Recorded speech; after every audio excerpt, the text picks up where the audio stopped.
नमस्ते प्रणाम दोस्तों, मैं नीतू शुक्ला स्वागत करती हूँ आपका अपने चैनल पे। आशा करती हूँ कि आप लोग स्वस्थ होंगे, मस्त होंगे। आज आपके बीच बहुत ही प्यारा गीत लेके आई हूँ, पूरा सुनिएगा।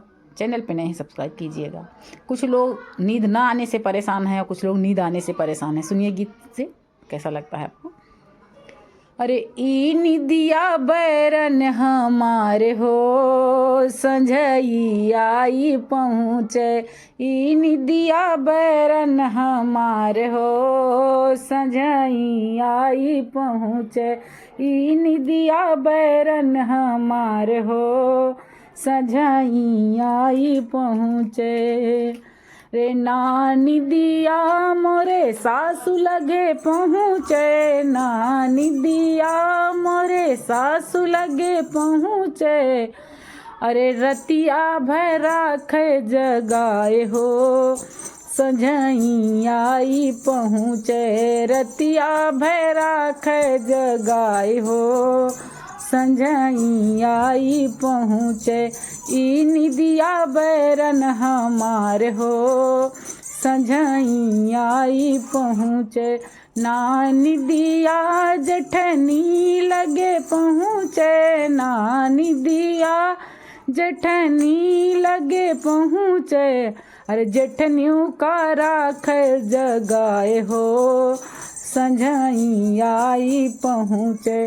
जेठनियों का राख जगाए हो, संझई आई पहुँचे।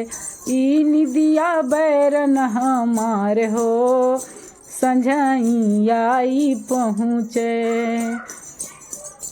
अरे ई निदिया पियवा लगे पहुँचे, ई निदिया पियवा लगे पहुँचे। अरे संझई से देखे सोवाई हो, संझई आई पहुँचे। संझई से देखे सोवाई हो, संझई आई पहुँचे। ई निदिया सौतन हमारे हो, संझई आई पहुँचे। ई निदिया हमारे लग पहुँचे, ई निदिया हमारे लगे पहुँचे।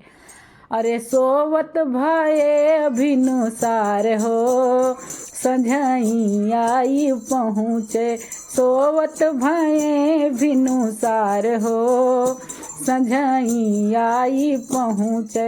ई निदिया बैरन हमारे हो, संझई आई पहुँचे। ई निदिया सौतन हमारे हो, संझई आई पहुँचे।